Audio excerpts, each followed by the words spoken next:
Dear friends, आज हम class 9th UP board English के पेपर को हल करने जा रहे हैं। आप लोग देखिए और समझिए। सेक्शन ए पैराग्राफ दिया गया है, आप लोग इसे पढ़ लीजिए। इसी पर आधारित क्वेश्चंस दिए गए हैं, उसका आंसर दीजिए। The techno battle raging today is between, आज तकनीकी लड़ाई चल रही है हल्के और छोटे गैजेट आईपैड और MP3 प्लेयर के बीच। Light and tiny gadgets iPods and MP3 player. One of the reasons for the popularity of iPods and MP3 players is the technology they are based on, which allows one to. iPod और MP3 players की लोकप्रियता का एक कारण वह तकनीक है जिस पर वे आधारित हैं, जो ऐसे छोटे उपकरणों पर बहुत सारे गाने स्टोर करने की अनुमति देता है। Store lots of songs on such small devices. The word used in the passage for hard to handle or manage because of size or weight is cumbersome. आकार या वजन के कारण संभालना या प्रबंध करना कठिन होने के लिए परिच्छेद में प्रयुक्त शब्द है cumbersome. Every boy and girl is present in the class today. She has gone to the party. I have been reading this book since morning. A person living permanently in a certain place, resident. किसी निश्चित स्थान पर अस्थायी रूप से रहने वाला व्यक्ति कहलाता है रेजिडेंट। नेटिव का मतलब मूल निवासी। डोमिसाइल का मतलब होता है होम। परमानेंटली घर। सब्जेक्ट मीन्स प्रजा, विषय। नंबर 8वां रीऑर्डरिंग करना। रीऑर्डरिंग का 8वां गड्डी होगा today's youth prefers nuclear family, आज का युवा एकल परिवार पसंद करता है। पैसेज को पढ़ करके आंसर देना है।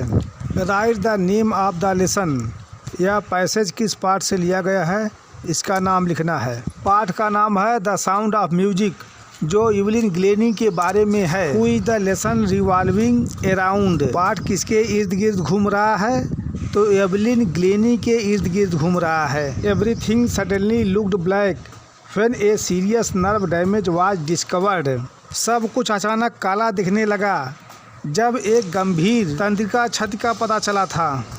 Tahir mosque Ustad Bismillah Khan auditorium is situated in, Tahar Masjid Ustad Bismillah खां सभागार स्थित है तेहरान में। हु वाज अली बख्श, तो बिस्मिल्लाह मैटरनल अंकल। अली बख्श बिस्मिल्लाह के मामा थे, मामा जी। दिए गए स्टेंजा को पढ़िए और इसी पर आधारित क्वेश्चंस हैं, इसका आंसर दीजिए। यह stanza the road not taken से लिया गया है। इसके लेखक हैं Robert Frost. The wood is called yellow because, जंगल को पीला कहा जाता है क्योंकि पत्तियां सूख रही थी, इसलिए पीली हो गई थी। The leaves are faded and hence yellow, कवि को खेद है कि वह दोनों रास्तों पर यात्रा नहीं कर सकता था। He could not travel both the routes. Which incident showed that Santosh was concerned about her teammates? किस घटना से पता चला कि संतोष को अपनी टीम के साथियों की चिंता थी? वह उन्हें कृत्रिम सांस दे रही थी। Giving artificial respiration to them. Why was Santosh sent to a local school? Because of the prevailing trend. संतोष को स्थानीय स्कूल में क्यों भेजा गया? प्रचलित प्रवृत्ति के कारण। What did the writer buy? लेखक ने क्या खरीदा? A bar of मार्जिपन की एक पट्टी खरीदा। Corn cooked on charcoal fire, कोयले पर पकाया हुआ मक्का खरीदा। Comics and a reader digest खरीदा।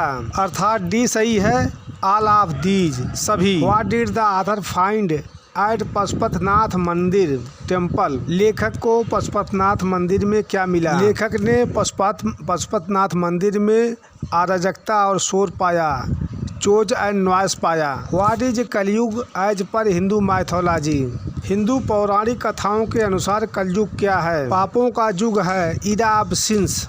पैसेज को पढ़िए और पैसेज पर आधारित क्वेश्चंस का आंसर दीजिए। How could you say that spider web is strongest than steel, आप कैसे कह सकते हैं कि स्पाइडर वेब स्टील से ज़्यादा मजबूत होता है? Spider web has a tensile strength 1.5 times as much as that of steel, मकड़ी के जाले की तन्य शक्ति स्टील से 1.5 गुना अधिक होती है। Which 3 engineers of nature are discussed here, यहाँ प्रकृति के किन 3 इंजीनियरों की चर्चा की गई है? Animals, spiders, beavers are the 3 engineers of nature discussed here. पशु, मकड़ी, उद्भिलाव प्रकृति के 3 इंजीनियर हैं जिनकी चर्चा यहाँ की गई है। What is the angle of beavers down? Beaver के नीचे का कोण कितने अंश का होता है? 45 अंश का, 45 अंश। डी का आंसर डैम है, डैम। क्वेश्चन नंबर 22 थोड़े बड़े बड़े हैं, इसको कहीं से देख करके लिख लीजिएगा। क्वेश्चन नंबर 23 का ए देखिए, मदर पर ऐसे लिखना है और हिंट भी दिया गया है। हिंट के सहारे आप लोग लिख लीजिएगा, या आप इम्पॉर्टेंस ऑफ गेम्स पर ऐसे लिख सकते हैं। इसमें भी हिंट दिया गया है, इसी के सहारे आप लोग ऐसे लिख सकते हैं। क्वेश्चन नंबर 24 का ए का इनडायरेक्ट होगा, my father advised me not to miss the morning prayer. इसका पैसिव होगा, by whom has the bell been rung. Punctuate करना है, इसको देख लीजिए, पंक्चुएशन किया गया है। 24 के डी का ट्रांसलेशन किया गया है, इसको देख लीजिए। डियर फ्रेंड्स, क्वेश्चन नंबर 25 से लेकर क्वेश्चन नंबर 30 तक क्वेश्चन का आंसर थोड़े बड़े बड़े हैं, इसको कहीं से देख करके आप लोग लिख लीजिएगा। इसी के साथ जय हिंद, goodbye, hope to see you again in next video.